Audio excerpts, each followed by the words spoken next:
Ya, selamat pagi, siang, sore, malam untuk semua viewers, semua pendengar dari podcast Guru Idola.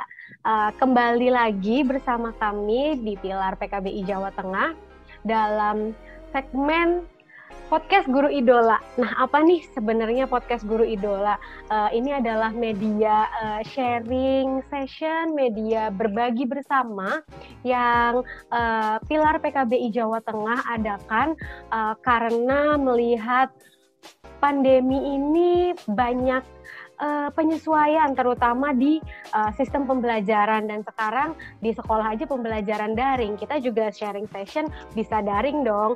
Nah, di sesi kita pagi ini, karena kita kebetulan take-nya pagi nih, di sesi kita pagi ini perkenalkan dulu, nama saya Ika Nindya, saya adalah program manager dari Pilar Youth Center PKBI Jawa Tengah yang fokus di isu kesehatan seksual dan reproduksi remaja. Ika di sini nggak sendirian, karena seperti judulnya di sini podcast Guru Idola. Ika akan mengundang, kita akan berbincang-bincang terkait satu isu tentang kesehatan seksual dan reproduksi remaja bersama para guru idola. Kebetulan yang sekarang rencananya kita akan berdiskusi bersama ibu-ibu yang cantik. Kalau aku bilang ibu cantik doang, ibu yang cantik satu ya. Kita bersama ibu-ibu yang cantik di sini sudah hadir bersama, ada Ibu Fajriah dari Dinas Pendidikan Kota Semarang dan ada Ibu Heni. Mungkin bisa halo-halo atau cek suara dulu, boleh? Silakan Bu Fajriah, bisa terdengar suara kita, Bu? Halo semuanya, hadir. Oke. Siap. Suara saya? Terdengar Ibu, terdengar jelas. Oke, siap. Walaupun... Maaf ya, tempatnya pindah-pindah karena ini posisi sedang mau rapat, habis rapat, terus ngurusi berkas dan sebagainya, jadi agak mondar-mandir sedikit, tapi oke, secara substansi kita oke, nggak masalah, dimanapun berada tetap jalan. Betul Ibu, terima kasih. Terima kasih Bu Fajriah dari Dinas Pendidikan Kota Semarang. Selanjutnya ada Ibu Heni Ernawati dari SMP Negeri 13 Semarang. Mungkin bisa halo-halo dan memperkenalkan diri dulu Ibu.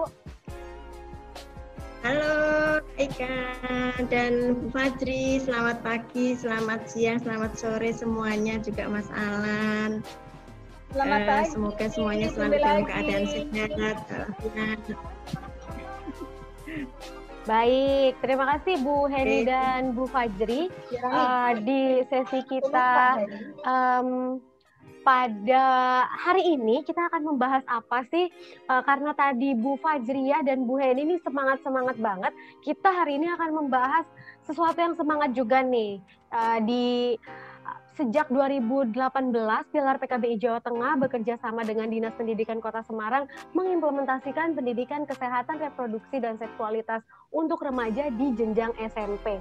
Nah, ini melalui modul yang namanya modul setara, seperti yang Ika bawa di sini. Wah, nggak kelihatan. Setara, semangat dunia remaja.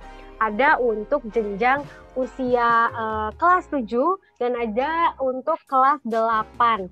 Nah, di sini kita akan bahas sedikit nih tentang pendidikan kesehatan reproduksi melalui modul setara yang sudah diimplementasikan di kurang lebih 23 sekolah di Kota Semarang begitu.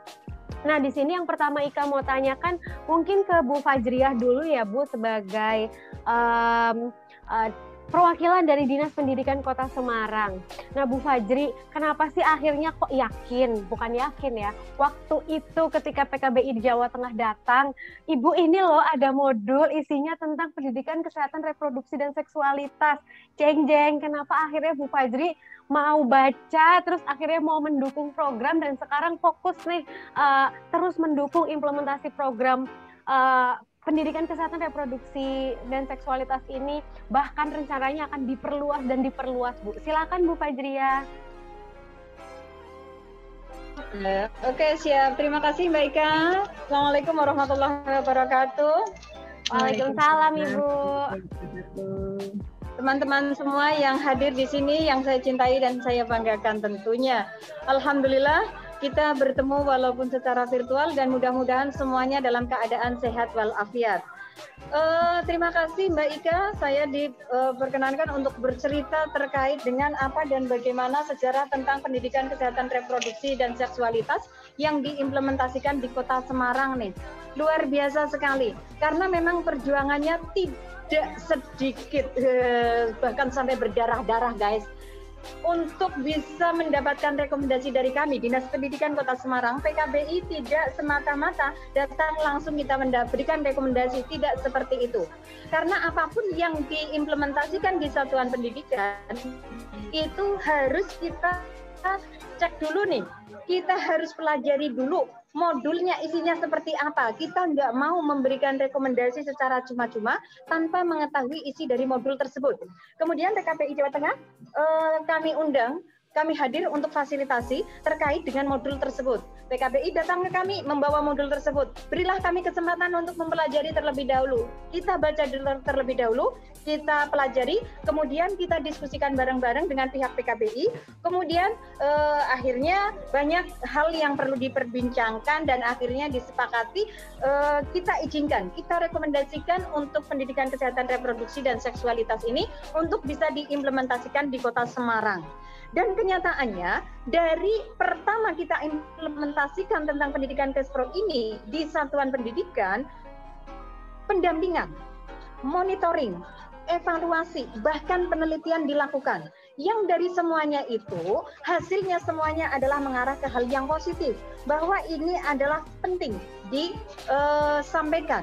Terutama pada usia jenjang SMP. Ternyata ini dari beberapa penelitian, bukan hanya di pihak UGM ataupun PKBI, bahkan permasalahan ini sudah diangkat sampai tingkat kementerian, bahwa materi ini sangat dibutuhkan oleh satuan pendidikan, terutama jenjang SMP nih.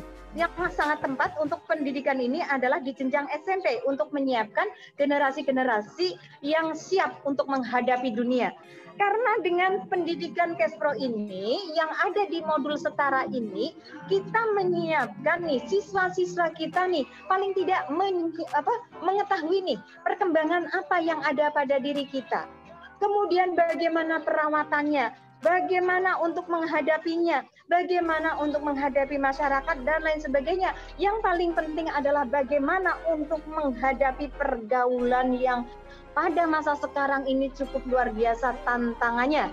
Terutama pada masa pandemi ini, pembelajaran saja harus pembelajaran daring. Mau tidak mau anak-anak itu menggunakan HP nih. Bahkan dari Kementerian Pendidikan memberikan kuota untuk pembelajaran daring nih. Mau tidak mau semua siswa harus mengakses terkait dengan internet nih. Nah, kita ngaku tidak ngaku, kalau kita sudah berbicara tentang internet, kita bicara tentang jaringan nih, kadang ada iklan-iklan yang nggak sopan muncul, Bu, Bapak Ibu semuanya. Iklan yang nggak sopan muncul, yang belum saatnya untuk diketahui oleh anak-anak usia SMP, apalagi jenjang SD. Nah, ini kalau anak tidak tahu, tidak kita persiapkan dari dunia pendidikan, anak itu akan mencari tahu dengan sendirinya.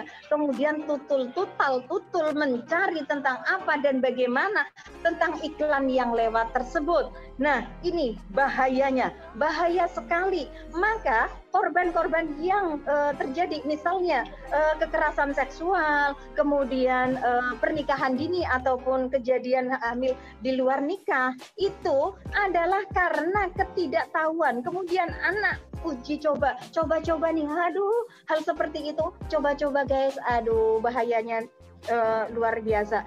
Maka dari itu penting sekali pendidikan ini kita sampaikan kepada anak didik kita untuk memahamkan apa dan bagaimana untuk mempersiapkan ini semua. Dan kemarin kami habis ikut webinar juga di Kementerian Perlindungan Anak. Itu betapa pentingnya pendidikan kesehatan reproduksi dan seksualitas ini untuk bisa tersampaikan. Dan kami sampaikan untuk Kota Semarang sudah sampai Hong Kong guys, begitu. Saya sampaikan begitu pada teman-teman yang ada di Kota Semarang. Yang jelas ini, jadi ya tepuk tangan dong untuk Kota Semarang, begitu ya. Jadi di sini kenapa kita optimis? Karena ini memang modul tersebut isinya bisa kita integrasikan nih. kita integrasikan kepada mapel yang sudah ada dan untuk sementara ini untuk Kota Semarang kita mengambil satu kebijakan, yaitu kita integrasikan ke mapel BK, ke BK. Kenapa kita pilih BK? Karena BK adalah sifatnya bimbingan. Jadi di sini tugas dan fungsi dari guru BK adalah membimbing anak-anak termasuk hal ini. Jadi sangat efektif dan efisien kalau ini materi ini kita integrasikan di BK. Yang jelas untuk Kota Semarang sampai saat ini masih fokus di BK. Kita integrasikan di BK. Yang jelas itu.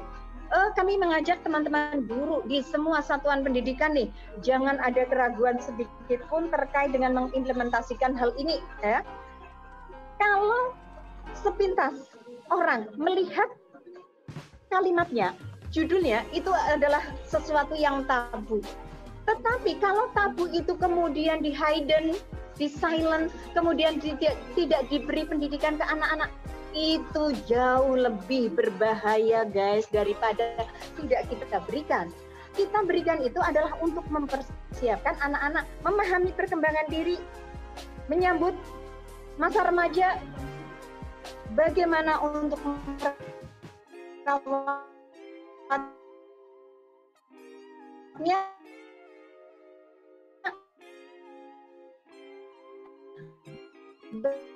bagaimana untuk mengatasinya,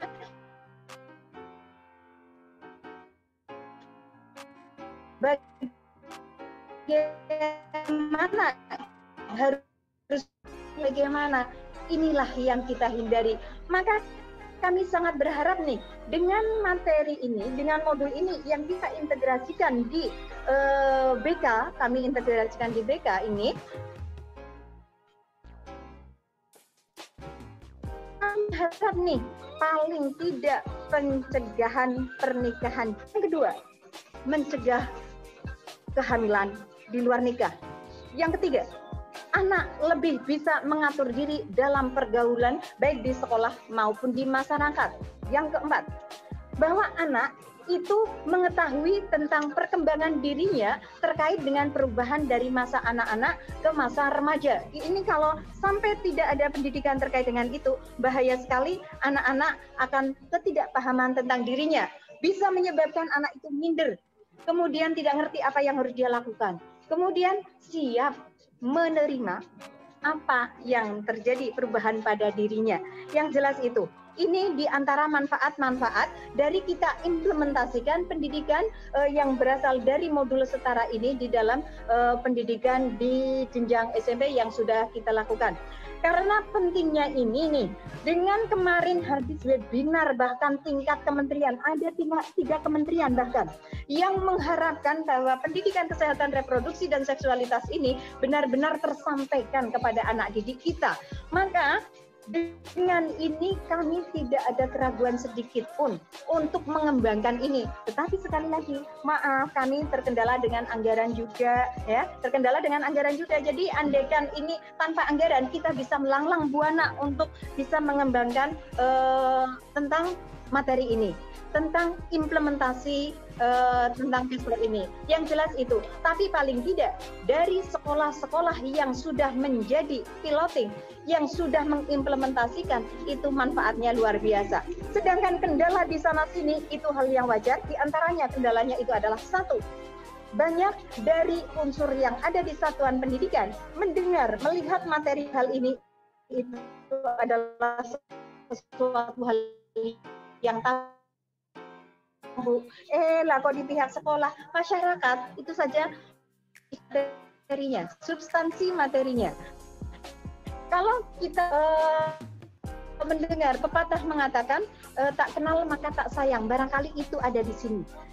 Mengatakan itu hal yang tidak layak, tetapi setelah mengetahui isi substansi modulnya, insya Allah layak. Kemudian terkait dengan metode model pembelajarannya seperti apa, itu tentunya menyesuaikan dengan situasi kondisi masing-masing sekolah, dan kita tidak memaksakan pada pertemuan keberapa, kemudian bagaimana penataannya terkait dengan penyampaian materi ini, itu adalah fleksibel tergantung pada kondisi satuan pendidikan masing-masing. Karena antara satuan pendidikan yang satu dengan yang lain itu berbeda-beda. Jadi pada kesempatan kali ini, guru-guru hebat di Kota Semarang, ayo maju bareng untuk memajukan pendidikan di Kota Semarang. Demikian dari kami, kurang lebihnya mohon maaf. Akhir kata, billahi taufiq wal hidayah. Assalamualaikum warahmatullahi wabarakatuh. Waalaikumsalam warahmatullahi wabarakatuh. Ya, terima kasih Bu Fajriah. Ika baru nanya satu, udah dijawab semua pertanyaan Ika dari nomor 1 sampai nomor 5 sama Bu Fajri. Nggak apa-apa, Bu. Sudah lengkap semuanya tadi. Dan dadak teko video-video rak barbar, mending sisan gawe. Bu Fajri, bener banget ya, Bu. Memang tadi mungkin merangkum dari banyak penjelasan Bu Fajri, memang di awal Dinas Pendidikan pasti ragu ya dengan materi pendidikan kesehatan reproduksi dan seksualitas ini.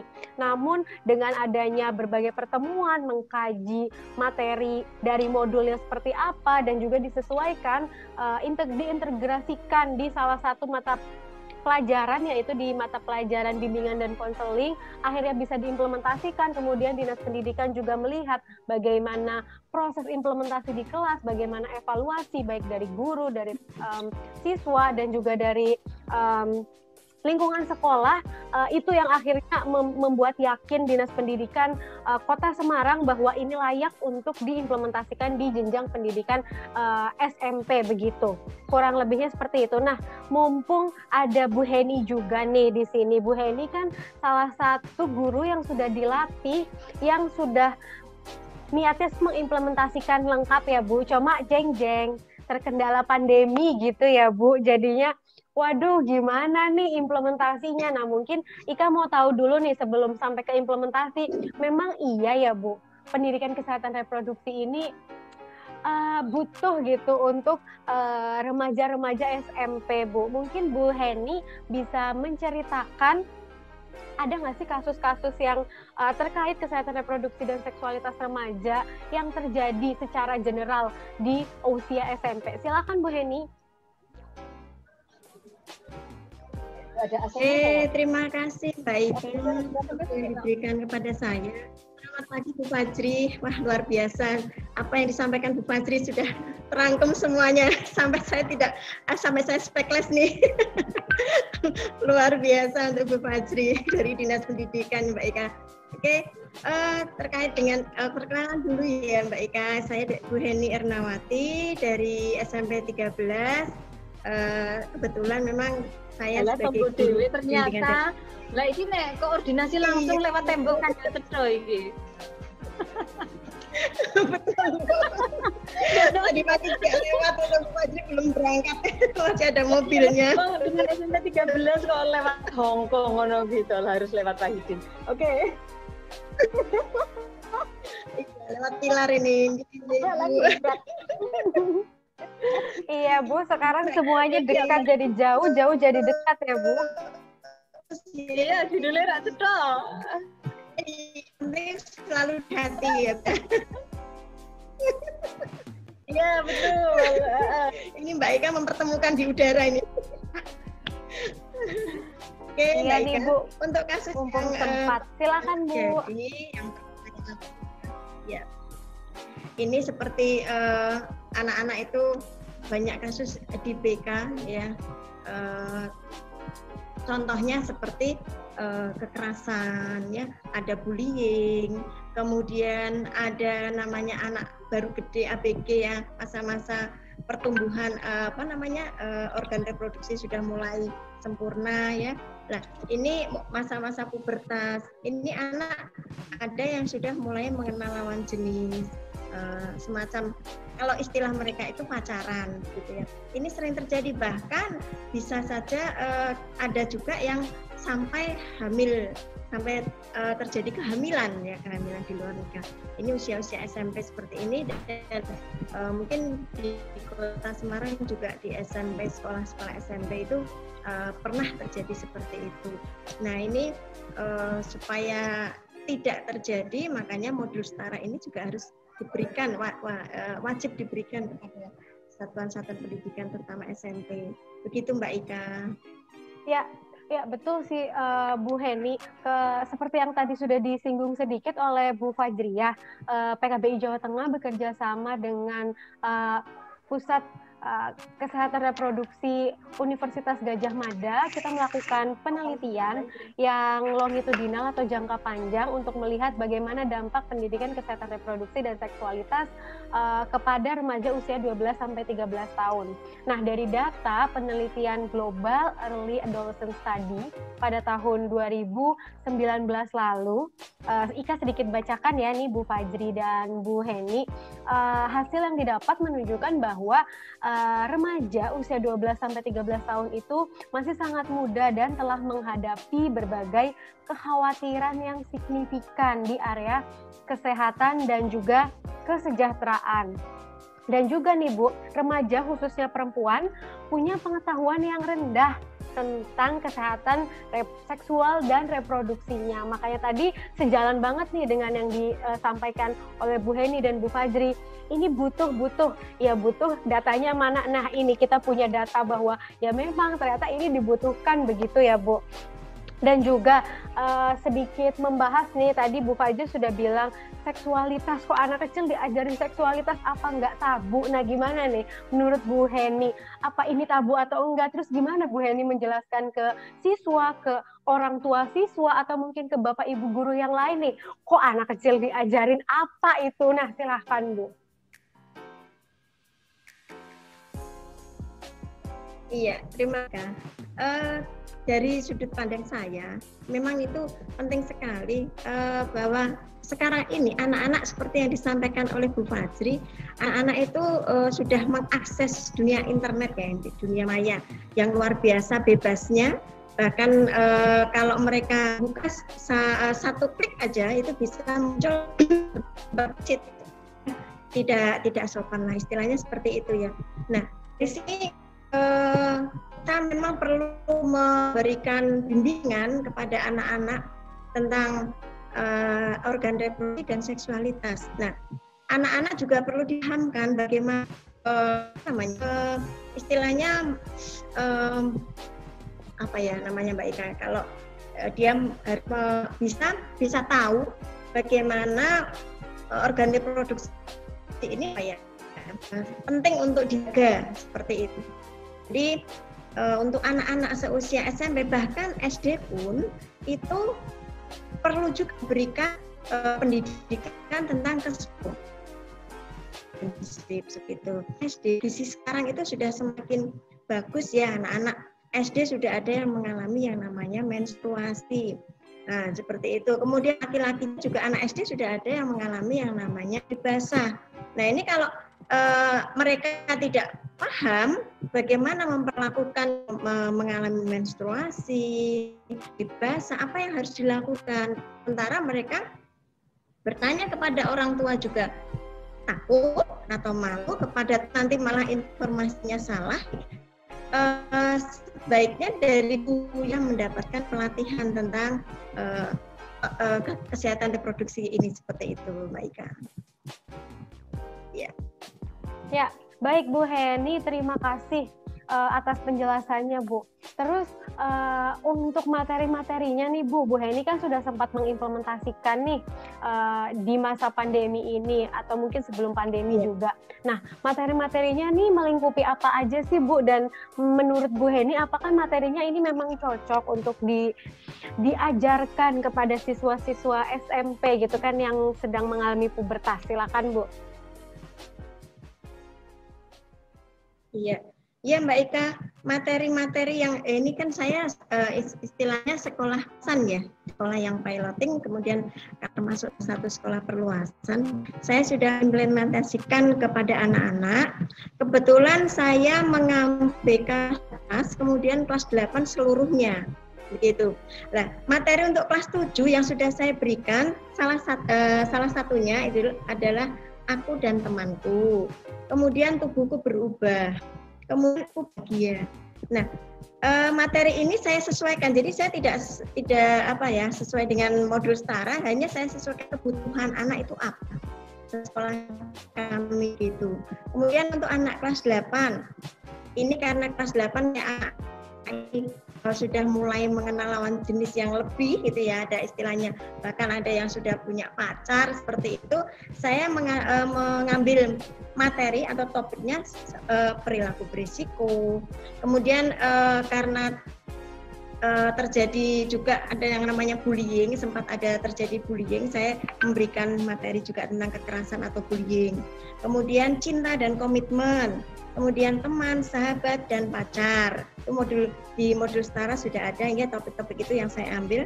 Kemudian kekerasan dalam pacaran, bagaimana anak ketika sudah mempunyai pacar itu sikap yang harus dilakukan apa ketika misalnya pacar meminta sesuatu yang tidak wajar. Contohnya seperti minta cium atau bahkan ingin melakukan hubungan seksual.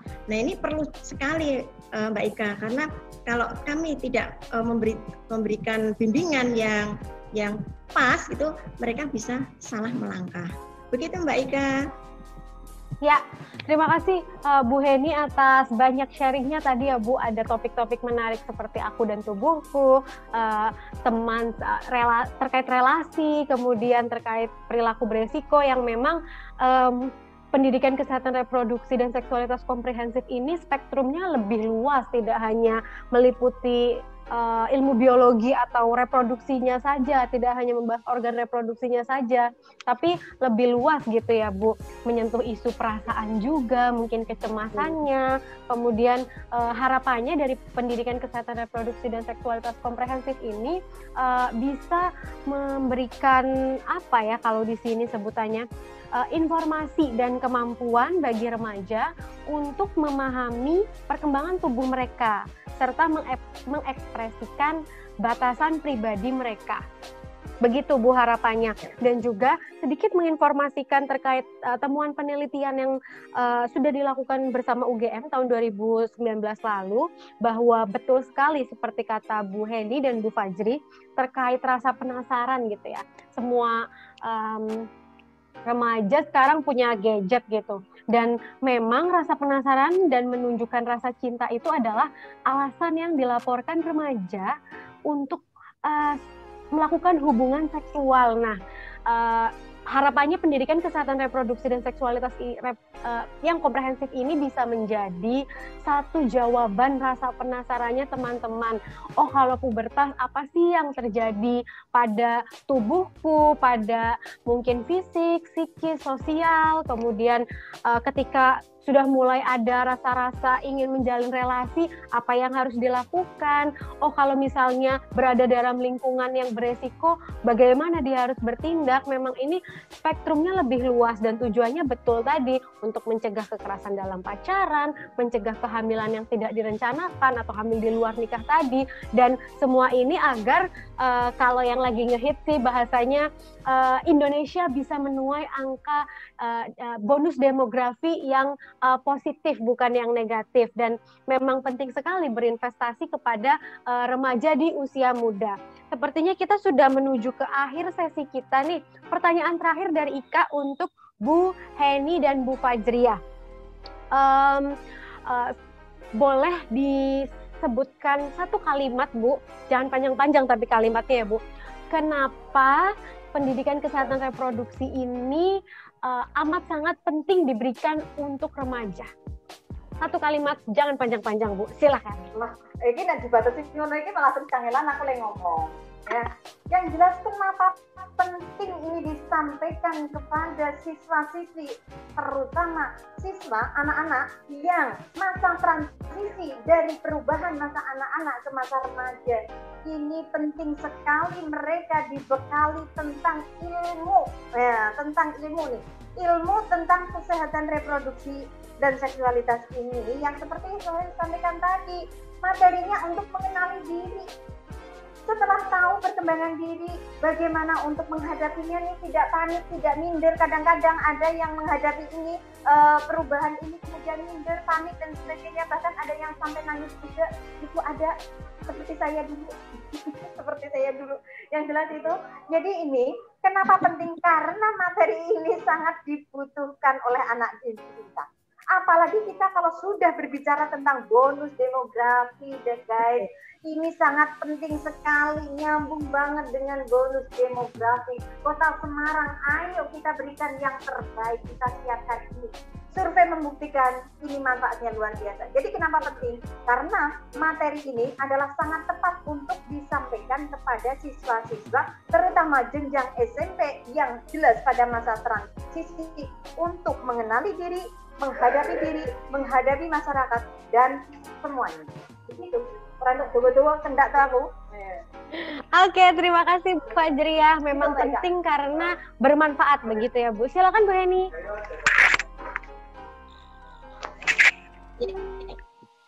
Fajri sudah terangkum semuanya. Memang kenapa penting? Karena memang ini dibutuhkan. Anak-anak masa-masa SMP ini kan sedang pubertas.